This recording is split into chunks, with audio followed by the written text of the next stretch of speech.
94% of consumers purchasing non-alcoholic beverages in restaurants are also purchasing alcohol. Dana Bonelli has worked in the wine and spirits industry since 2003, having held national leadership roles for 2 major U.S. importers, as well as executive-level distribution roles. She currently works as a portfolio director for the Wine Company of Minnesota, a family-owned wholesaler of fine wine, craft spirits, and most recently, adult non-alcohol products. She is passionate about the bourgeoning NA space and approaches her work and messaging to the on-premise trade around the philosophy and value proposition of inclusive hospitality. In this episode, we will cover topics such as the evolution of inclusive hospitality over the last 20 years, the different drink categories in the non-alcohol space, best practices on how to start your own NA program at your restaurant, the watch-outs for kids ordering non-alcoholic drinks, and share some of our favorite brands in the space today. Welcome to the Restaurant Leadership Podcast, the show where restaurant leaders learn tools, tactics, and habits from the world's greatest operators. I'm your host, Kristen Marvin with Solutions by Kristen. I've spent the last 2 decades in the restaurant industry and now partner with restaurant owners to develop their leaders and scale their businesses through powerful one-on-one coaching, group coaching, and leadership workshops. This show is complete with episodes around coaching, leadership development, and interviews with powerful industry leaders. You can now engage with me on the show and share topics you'd like to hear about, leadership lessons you want to learn, and any feedback you have. Simply click the link at the top of the show notes and I will give you a shout out on a future episode. Thanks so much for listening, and I look forward to connecting. Running a restaurant is tough. Long hours, staffing challenges, rising costs. Sound familiar? What if I told you there's a smarter way to manage your kitchen, boost your staff's morale, and keep your operations running smoothly? Enter Restaurant Technologies, the ultimate solution for modern kitchen management.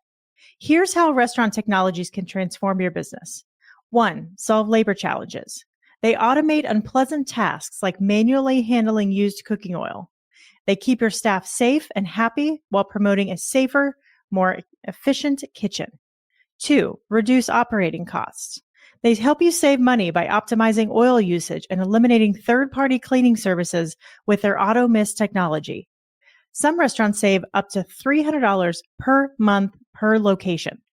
3, they help you ensure consistent food quality. Fresh oil means better tasting food every single time. They help you monitor your oil usage remotely with ease. 4, enhance safety. Reduce fire risks and injuries by eliminating the need to handle hot oil. 5, promote sustainability. Join the eco-friendly movement by recycling used oil into biofuel. And 6, maintain a clean kitchen. Imagine no more spills, pests, or messy cleanups. The result? A safer, cleaner, more efficient kitchen that saves you money and keeps your team happy.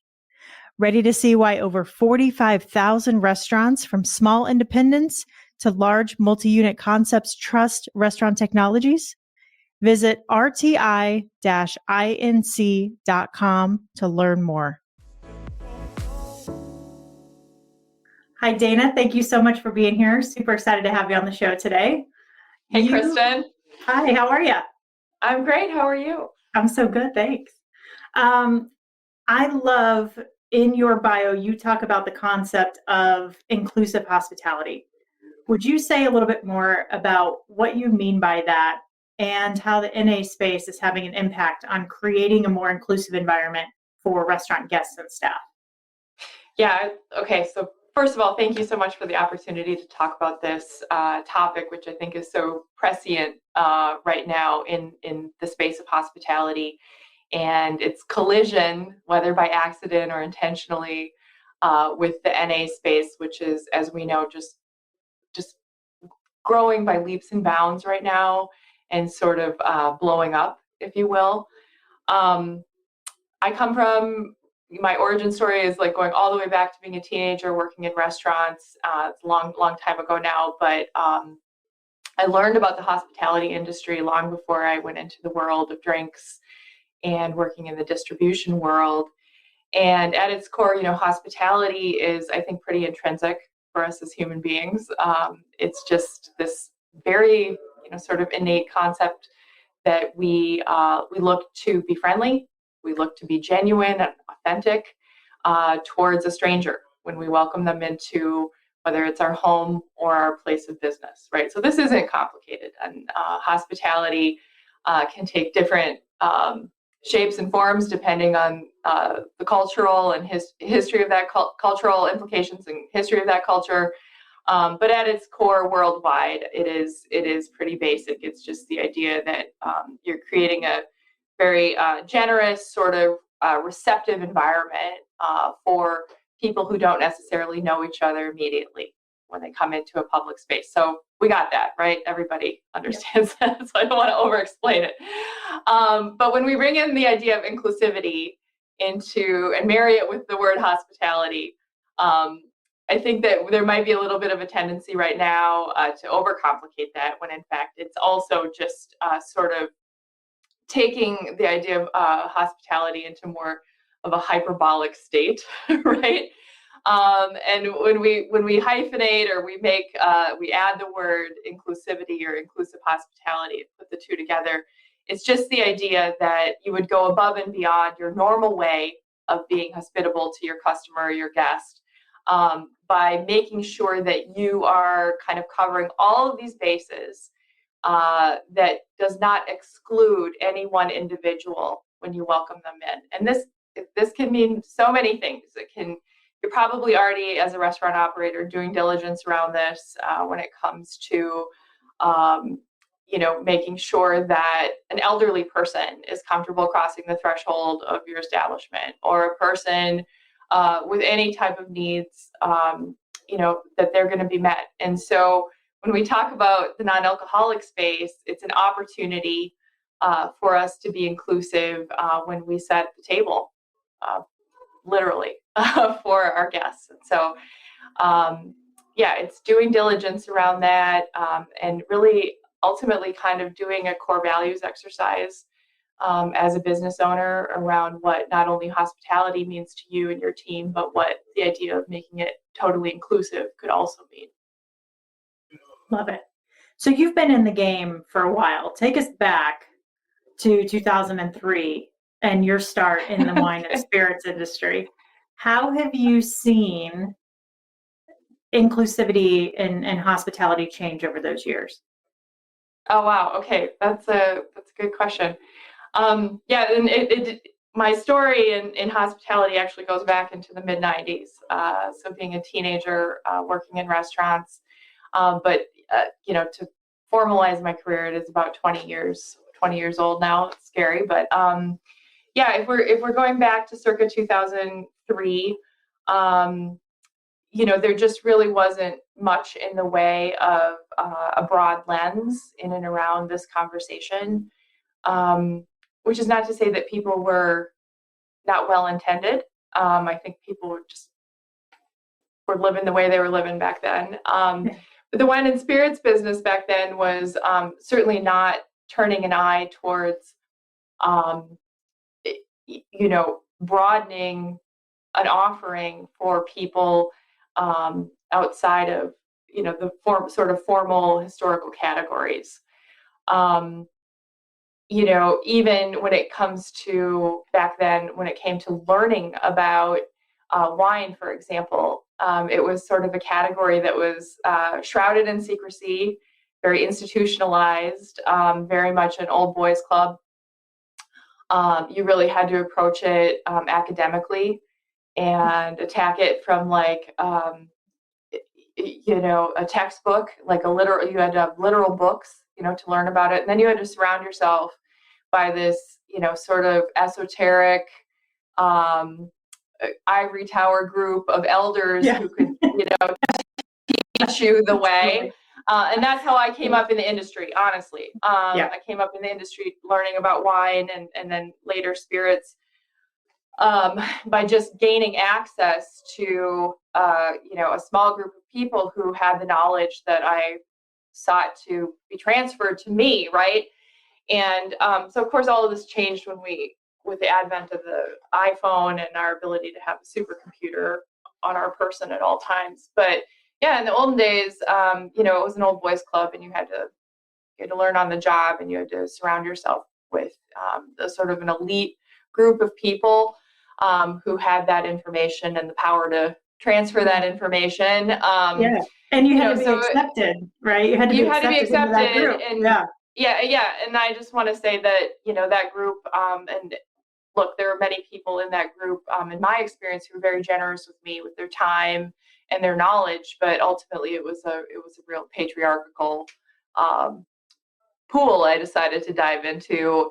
Yeah. And it is what it is. But, fortunately that has changed. It has evolved. Inside of the industry, there's a lot more equity from a gender standpoint, I would say. It's been a slow climb. For that all being said, it is completely different for young people coming into the industry now. Hey there, podcast friends. I hope you're enjoying these impactful conversations and leadership insights I'm bringing you each week. Before we dive back into today's episode, I want to take a moment and reach out and ask a small favor that would go a long way in supporting the show.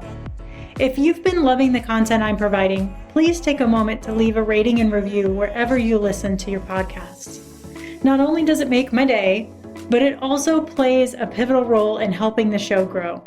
Your reviews boost my visibility, attract new listeners, and encourage exciting guests to join me on the mic.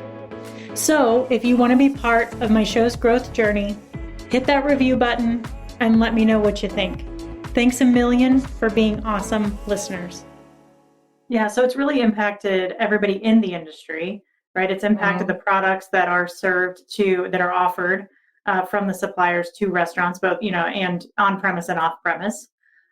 There's been this huge shift that's happening now, and some people keep asking me, is NA a trend? And I say, no, it's not a trend, it's a movement. Like, this is here to stay. So get on board. This isn't something that's going to be hot for a couple months and then fade out. When did you, and so now you're in charge of building this, massive NA portfolio for your business. When did you start to see that shift happen and realize that NA was a category in an area that you really wanted to put your time and focus into? Yeah, it's a great question. It's hard for me to really pinpoint the exact, there certainly wasn't like a aha moment that I had personally, or that, someone brought me all of this great data that I was able to make a data-driven decision around. I really started paying attention to the NA space, I would say, in the second half of 2021.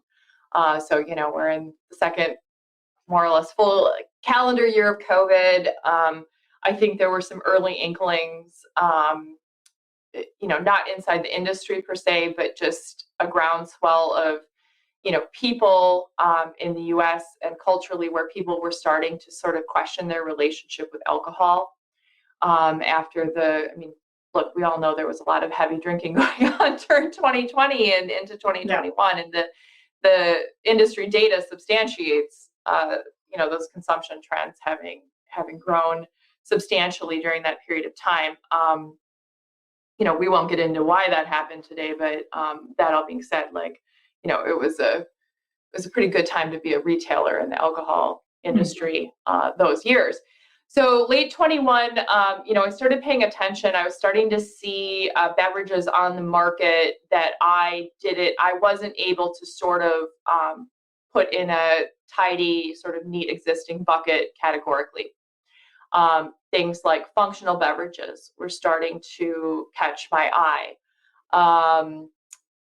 Drinks that were geared towards, perhaps my demographic, like a middle-aged woman, who was interested in consuming less sugar on the day-to-day.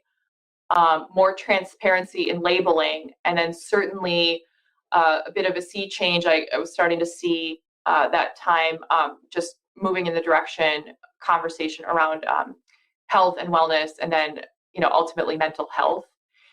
So big picture, I was starting to pick up on that. I'm certainly a target demographic for all of the wellness products that exist in the world. Same. And my my Instagram feed is, my phone's listening to me right now. It's chock full of all the goopy things and all of the woo things that money can buy. And so, just as a consumer outside of my work in the drink space, I was the target audience for that. So, okay, my paying attention, probably was accelerated by the ads that I was being targeted by on social media. But yeah, I mean, there was a lot happening. I mean, there'd certainly been a good body of work in the on-trade, in the mixology community, in and around doing R&D behind the bar and not outsourcing that. And so lots of talented people were starting to work independently in the on-premise space, certainly in my market, developing the parts of the whole or the builds of ultimately what would become a non-alcoholic cocktail or, a full strength cocktail. But those sometimes adaptogenic ingredients were being siloed and understood. And we were starting to develop a nomenclature around, like, what are these plants? What do they do for the body? How do we ingest them? And then ultimately, how could they wind up in a drink, in a liquid form, right? Yeah. So getting outside of, like, the health and wellness space and into the on-premise trade, and then ultimately retail. Of course, the advent and, like, insurgence of ready to drink also, I think, has propelled the idea that not only can we package these goods to consumers, but that a home bartender, whether they're making, again, a non-alcoholic cocktail or a full strength cocktail with alcohol, could also incorporate some of these new ingredients, often plant-based, into their palette of ingredients. So looking ahead, we really got formally into the game in 2022, and started to put some intention behind not only bringing products to market, but starting to lead a conversation inside the trade in and around the idea that it's simple, two things that we could affect the bottom line of our customers by being consultative to them in their beverage programs and highlighting the opportunity around non-alcoholic beverages and products. Yeah. But also to ultimately widen the lens on this notion of inclusion and hospitality for that literal table setting for their guest. I love it. I want to talk about, spend some time talking about the value proposition here, but I'd like to go back to the functional beverage category, because and I'd love for you to talk a little bit more about what a functional beverage is, and then the rest of the categories that are in the non-alcoholic space, because there's many of them. Yeah, I mean, a functional beverage at its core, it's pretty simple. It's a drink that is designed to have a specific health benefit to its consumer. Many of us already are consuming functional beverages unknowingly. So an energy drink, I mean, that's kind of the OG of the functional beverage world. I'm not going to name names, but I'm sure we can all think of one. It has an animal on the label. We used to mix it with vodka. My husband might work for the company. Yeah, we used to mix it with vodka in the year 2000. If you were, happened to be or Jägermeister in my face. 23 years old when that was happening, like I was. So energy drinks for sure. And by proxy, sports drinks like Gatorade is a functional beverage. Because like we're trying to affect a health outcome by consuming an electrolyte-based beverage, right? So anything that's going to help your health, help you out, help you, whatever cures what ails you, kind of thing. But as we've kind of gone into like the 2 and 3.0 mode on functional beverages, we're going above and beyond now. We're talking about adaptogenic beverages, and those are just drinks that have components that would help the nervous system regulate, help us manage stress. There are other functional beverages on the market now that would help us, for example, create a mood or a sense of like a vibe right? When we're not drinking. And so, there's a lot out there that, has come online even in the last year in the NA space that would help. I don't want to use the word help, but give the consumer the opportunity in their evening to, instead of choosing alcohol, which is, as we know, a depressant, choose a mood lifting drink that doesn't have alcohol, but still gives us, the ritual around the way we consume alcohol, and potentially ease social tension or give you a little bit of energy or lift, etc. Other OG functional beverages would include herbal tea. so it's a big category, and we've been consuming these beverages for a long time, but again, just without attaching jargon, right? Yeah. So sorry, you had a second question for me. Yeah. Would you talk about the other categories beyond functional beverages in the non-alcoholic space? Yeah, so this is interesting because I think it's a very easy and sort of normal tendency for us to just sort of think of non-alc or NA, but what does it mean, right? And it's awesome that we have now subcategories that we want to divide and conquer across, because it used to be that we could check a box certainly as a distributor or a restaurant owner, by saying, yes, we have an NA offering, and that includes soft drinks and, a dusty bottle of non-alcoholic beer that we keep not even cold. Yeah. And there are two people that work at the restaurant who could put their hands on it, right? Yeah. Okay, so that's the olden days. The future, and this will change literally by the time you timestamp this podcast. The future is that there's all kinds of cool and amazing stuff going on. So we just talked about functional beverages. They are technically a subcategory inside of the big NA bucket, right? You have ready to drinks. So sometimes that ready to drink, if you live in the state of Minnesota like I do, could be cannabis or hemp derived based beverages. Legal here, will probably be legal elsewhere sooner than later, certainly in states that allow the sale of cannabis and marijuana. You've got ready to drinks also that are technically what we would call cocktail cognates, or being direct analogs to a cocktail. One of the most famous out there, the one that created sort of the ready to drink non-alcoholic cocktail phenomenon, St. Augustus Phony Negroni. My favorite. Is a perfect example of a product that was built for restaurants, single serve, zero waste, and a straight up a dupe for the real thing.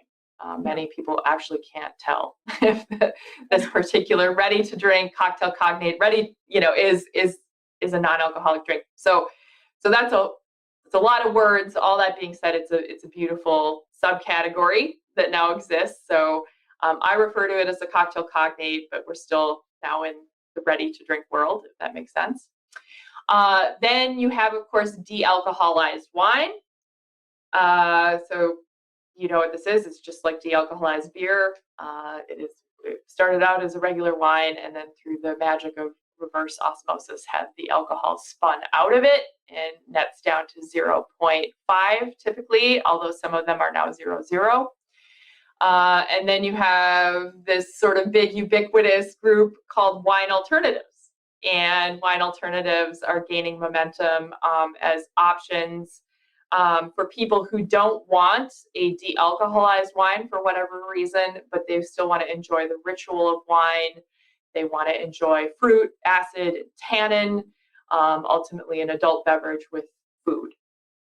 So that's a big spectrum. Again, yeah. If we were having this conversation 6 months from now, I'd probably be forgetting something. So just to recap, you've got ready to drinks. Some of them are cocktail cognates. Some of them are more in the soft drink world. Some of them have the addition of THC derived from cannabis. We've got functional beverages. We have de-alcoholized wine and beer, and then we have what we would call wine alternatives. So there's really something for everyone. here. I love, when you were talking about the functional beverages, I was immediately thinking this is a perfect opportunity for people to offer a functional beverage during the daytime, right? Breakfast, Right. lunch service, and coming from a restaurant perspective. It's a huge industry, right? It's one of the top booming trends of 2024. Nikki Sani, owner of Groovy, just posted a link this morning on LinkedIn, releasing some stats around how big the industry is so far in 2024, and this is as of the end of July. The industry is at $423 million. So if the rest of the year tracks pretty big, it's reaching close to $1 billion, which is incredible, right? There's so much opportunity here. Yeah, and again, with the caveat that we're talking about, and I'm not trying to be hung up on jargon, but we're talking about the adult non-alcohol space. So this would exclude the classic categories of soft drinks. Like this is not a Diet Mountain Dew conversation. Yeah, correct. Right. And so he was surveying, really looking at data for his brands, right? Yeah. The non-alcoholic beer, which is really the force driving the market here, and then non-alcoholic cocktails and wine, or not cocktails, but wine. That they offer as well. Talk a little bit about when you're in this consultative, I can't say the word, when you're consulting with restaurants, what is the value add for them? And I'd love to hear how it's being received. Are they coming in arms wide open here? Are they saying, I'll make it ourselves, don't worry about it, we don't want your product? Or is there pushback here? So what's the value add for restaurants? Yeah, I mean, let's go back to the data. If we're business people who are just being data driven, and my job is to make data driven decisions like any business leader, right? We're collectively working in a space, to your point, of nearing $1 billion in the United States. So there's a lot of money on the table. There's a lot of revenue and profitability that can impact anybody's bottom line if they want to dip their toe in the water. Another amazing data point, to kind of substantiate, like, why is this happening? I love this stat. This is from our friends at the Adult Non-Alcoholic Beverage Association, the ANBA. They've got a great website if you haven't checked it out. But they've come to the table at the end of the first quarter, citing like the audience and defining the audience around these products. Obviously, people are spending a lot of money on this. So who are these people? Mm-hmm. It turns out that it's everyone, because they were able to collate this data and tell us that 94% of consumers who are purchasing in the adult NA space, apropos to our conversation today, 94% of those consumers also consume/buy alcohol. So that's pretty much everybody. Every human being with a bank account is buying inside this space. Probably many of them have long histories of buying products inside of this space. So I just want to put that data out there because, it's compelling. It's something to pay attention to if you're not already. In our role as a distributor, again, we've made the decision that we want to be leaders in this space. We want to be the people out in front of educating around the category. It does require a lot of diligence and education because we still see, despite the fact that, again, I'm in Minnesota, which is ground zero for the THC beverage space, which is on fire. It is going to be a $400 million category in the state of Minnesota this year. So just to say, like, the door has been kicked wide open on the NA beverage conversation generally. But that all being said, adult NA writ large, we still find that we have to have sort of the origin value proposition conversation with most of our customers. We work with about 500 to 600. It varies every year because of opening and closing in the on-premise space. But we work with, call it, about 500 restaurants in the state of Minnesota. Many of them are just bars too. And I would say that 70% of the time We are not only the first distributor to come in with a compact offering that covers all of the subcategories, but we're also the first distributor that wants to take the time to have the conversation around, one, the value proposition on this space, and two, and that would include a conversation around hospitality and the concept of inclusive hospitality, but two, the bottom line impact to that restaurant. It is one at a time that we turn them. And most of our customers who get on board and decide to dip their toe in the water later thank us for bringing them products that are pretty risk-free, often single serve, so there's no worry about waste or dumping product down the drain. But yeah, generally, Kristen, we are still kind of doing the heavy lift with the trade. Unlock the skills to transform your leadership with the Hospitality Leaders Roadmap. Move from ordinary to extraordinary, packed with practical strategies to lead with confidence and create lasting impact in your restaurant. Visit kristenmarvin.com/audio to download your free audiobook today. So, Dana, I want to go back to something really quick that you mentioned. You said this isn't just a Gen Z thing. Everyone is drinking non-alc. Yeah. And I have some friends that have said, you know what, when I go out, I like to start with an NA beverage, and then maybe I'll go into some alcohol with dinner. Are you seeing that in your region? We for sure are. Again, there's a bigger conversation, I think, happening societally around moderation and mindfulness with alcohol consumption. And adult NA beverages are the perfect, gateway for people to do what you're describing. They're actually technically being called switchers. Oh, yeah. Okay. Which I think is cute. Okay, so let's just use switchers. But yeah, the switcher is a real customer. The switcher is the person who, for whatever reason, maybe choosing to drink less, maybe choosing not to drink. Maybe they are a switcher Monday through Friday, and on Saturday they like to drink, and then on Sunday they don't drink at all. Okay. So let's just talk about that consumer. So when we have them sitting at our table in our restaurant or our bar, the goal is it's the same. We want to upsell, let's sell dessert, let's sell herbal tea, let's sell dessert wine, let's sell an aperitif, let's get as many beverages on the table as possible across the course of their dining experience. So why then would we not serve the needs of the switcher?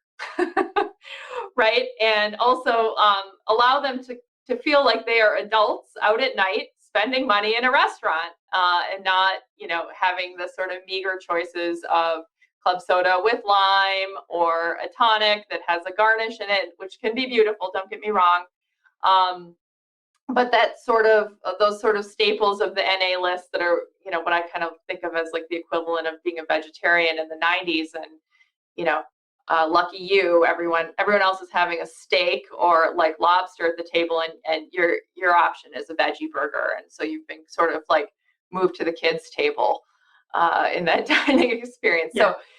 So yeah, back to that person who is moderating for whatever reason. We know, regardless of their demographic or their reasons, so from Gen Z all the way to the boomer, the common denominator for people sitting there spending money in your restaurant is that they want flavor, and they want a flavor experience that isn't going to disappoint them or subtract from their overall experience. So I put that out there for food for thought, especially given the enormous range of options that we now have. And then to sort of come back to that value proposition conversation, we have done the math on our side, and often in our role as consultants to our customers, we want to demonstrate that the pour cost is actually more profitable on adult single-serve NA products than alcohol. And alcohol has long been the profit center of most restaurants. And so the net is actually even better in adult NA than it is in the traditional alcohol profit and loss sheet. That sounds a little scary for the alcohol industry. Perhaps, but at the end of the day, it's still super profitable. Yeah. So, and will continue to be the preponderance of like the business, right? Yeah. I mean, I am talking to clients that are seeing their liquor sales drop significantly. Yeah. 3 to 4 to 5%, right? And having to pivot now, and this is something new that they've never had to deal with before. They're like, I've never, a couple operators I've spoken with have said, we've never had to market our bar program. How do we do this? What do we do differently? So I love that you are having success with this. And you mentioned some of the restaurants that you're working with are saying, they're coming back to you saying, thank you for this. What is contributing to their success? For starters, I think that there's just sort of an organic groundswell around demand in the space.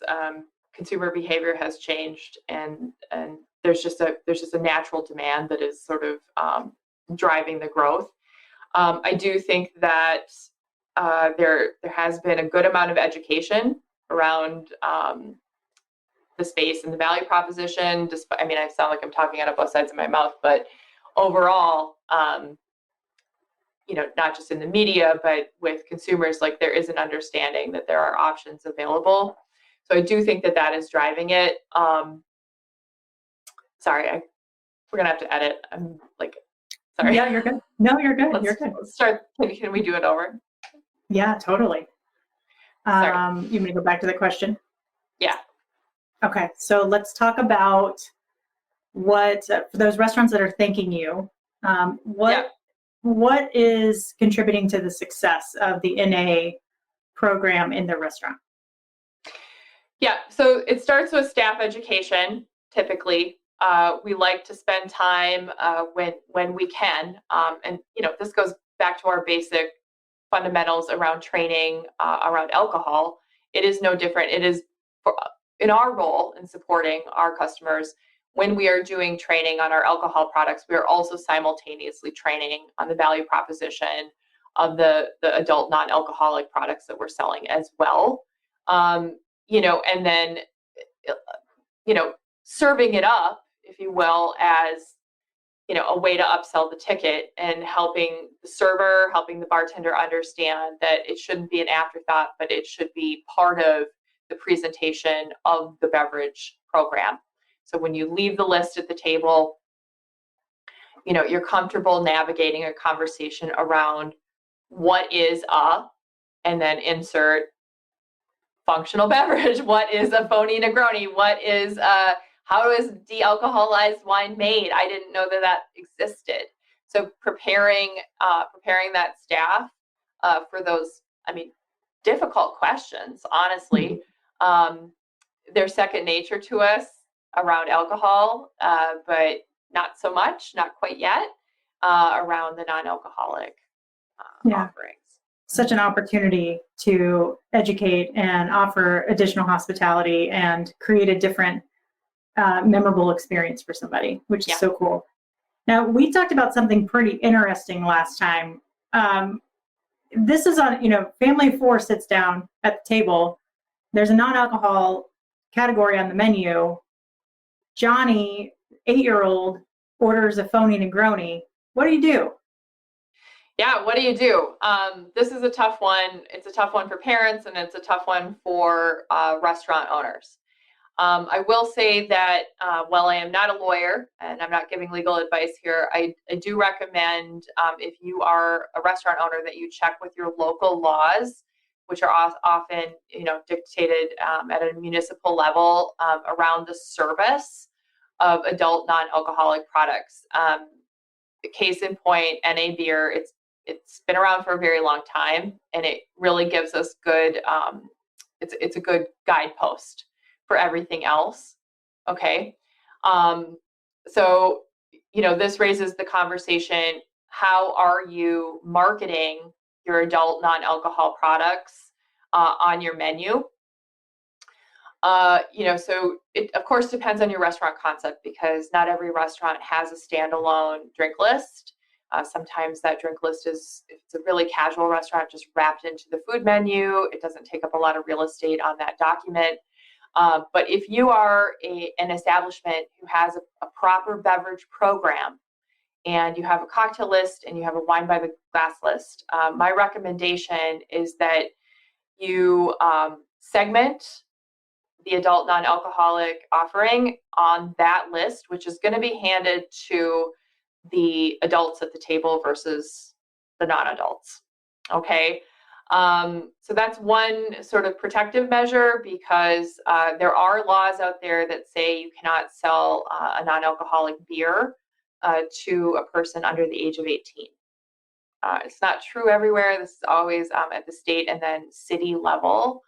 So you do need to do diligence on that. If you have questions, you can contact local lawmakers and or your insurance company, because they will be able to give you very clear information about that. But yeah, my recommendation is to pull it into the list that you would give to the person who is old enough to buy alcohol in the first place at that table. I don't think most operators would want to see a 12-year-old literally sitting at a bar drinking a non-alcoholic beer. But again, that's a personal decision for the business owner. Other tips, many of the most progressive lists out there are showing the net ABV next to the beverage. So whether that is a Manhattan or a phony Negroni, they're going to show that net ABV, and then they mix it all together so that when I'm ordering my phony Negroni and it's sitting next to the Manhattan or the Old Fashioned, I'm also feeling included when I point at the list and order my 0 alcohol cocktail, but that everyone has full clarity on which ride they're getting on, if you will. Yeah. Then of course we all know there's a big trend inside of the slow and low ABV categories as well. And so if that's part of your beverage program and you're trying to position a lower ABV cocktail, it only stands to reason that you would traverse from 0 all the way to the highest proof or highest ABV cocktail on that list. Mm-hmm. Hope that makes sense. Yeah, totally. No, and I love the point that you made about, again, inclusivity of where you're placing those NAs on the menu, right? Because I think it can be a little uncomfortable for people that are not ready to start, telling their friends or family or coworkers or whoever they're dining with, hey, I'm not drinking. And so when they look to maybe the bottom right corner of the menu, they're kind of pointing in that direction of like, here are where my options are. But if it's just included in the normal categories, then, it's so much more comfortable, I think. So there's so many options available, and I really appreciate your insight and taking the time to educate the audience on all the different categories and everything that's available to them. But this is a huge category. Again, I think it's going to be something that's with us for a long time. For restaurants, again, the ones that you've seen success with, and if a restaurant is listening to this show and they're really curious about starting an NA program, what would you suggest they do? Like, where are they going to get the best bang for their buck out of the gate? So, I always like to recommend that people sort of walk before they run.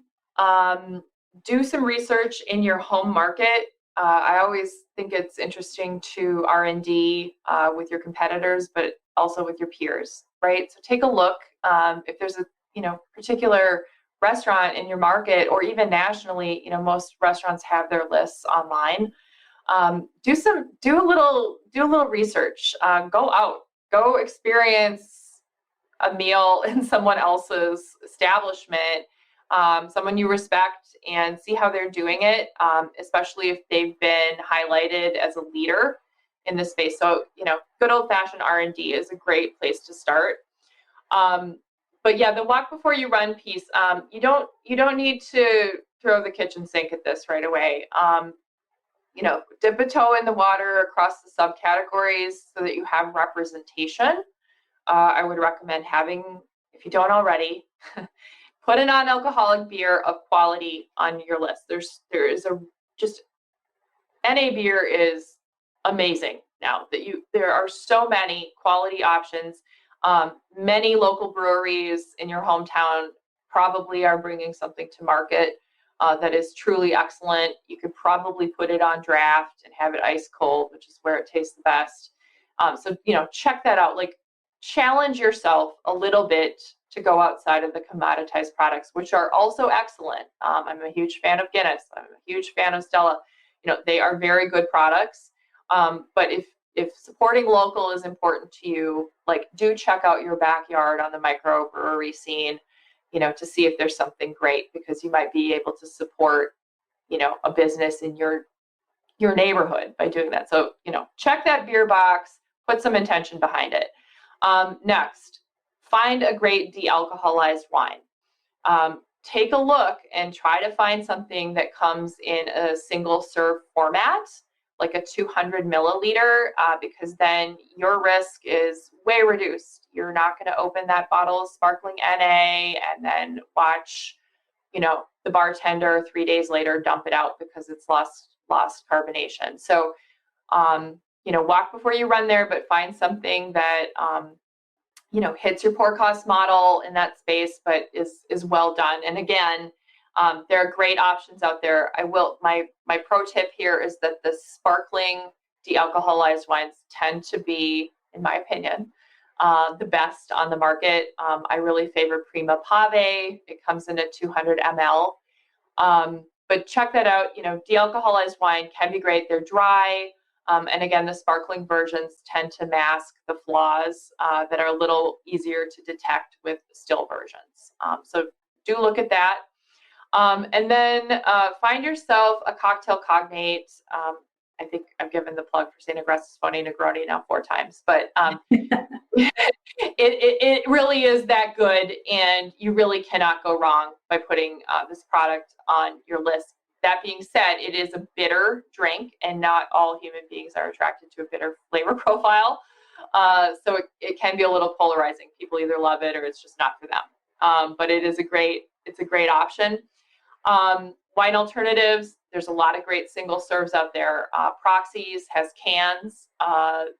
They're marvelous. And again, at the risk of sounding like an old industry guard person, if it's cold, it's sold, and it's sold once you bring that can to the table and pour it into an elegant glass next to the can, if that's how you want to serve it. So I would look at that. Above and beyond that, if doing some R&D is important, or you have a more progressive list, then I would suggest you want to move into some house-made options, again, that are lower in sugar.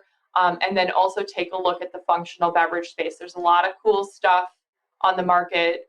3 Spirit is beautiful. Curious Elixirs, which is really marketed to the on-premise segment, has some really beautiful options.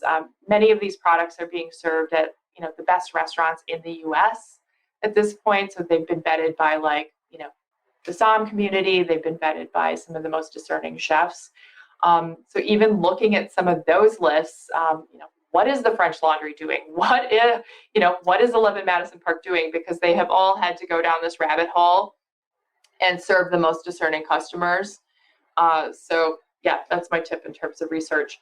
If you can hitch your wagon to a distributor that can help guide you, like the wine company, that's also a huge benefit too, because if you trust that distributor and they've got the expertise to, you could outsource this list to them. That's another resource that you should consider. Yeah, absolutely. And I agree with you. Craft beer is really driving the market right now in the NA space, which is awesome. And there's so many delicious offerings out there. Yeah. I love the sparkling, the single service. It's so great. It's so smart for restaurants. I'll put all the links to everything that Dana just mentioned in the show too, so you can quick reference those. Dana, how can people get a hold of you if they want to learn more and if they want to work with you? So we just service the state of Minnesota, Kristen. So unfortunately, I'm not able to affect anyone's business outside of the state of Minnesota at the distribution level. I can be reached at Dana at thewinecompany.net. So Dana at thewinecompany.net. So if you're in Minnesota, we're here to help. Outside of Minnesota, just at a consulting level, I'm always happy to talk shop with industry peers and help guide other distributors who want to invest in this space and share, what we've learned so far. We've certainly made some mistakes already. We've also had some just tremendous successes. That being said, I encourage, whether you're a restaurant operator and owner, or you're running a beverage program, or you're on the distribution side, to take a very serious look at this space. Come on in, the water's warm. We're going to be doing this from here on out. I don't think that this is a passing fad or a trend that will be punctuated by 2024 or 2025. 10 years from now, this will be the new normal. And for those of us who are invested early and doing the pioneer work, so far all I have to say is, I'm here to testify that it is gratifying work. It is not a heavy lift, so don't fear it. There's a lot of opportunity, and I feel just a tremendous tailwind as we move further into the space. Yeah, I love it. Dana, thanks for all the work that you're doing in the space and for the industry. It's just incredible. Thanks again for being here today, taking the time to work with me, not once, but twice. Really appreciate that. I'm glad we were able to get all of our tech stuff figured out this time. So we'll stay connected and talk to you very soon. That's going to do it for us this week, everybody. Please share this show with anyone in the restaurant industry who could benefit, and we will talk to you next week.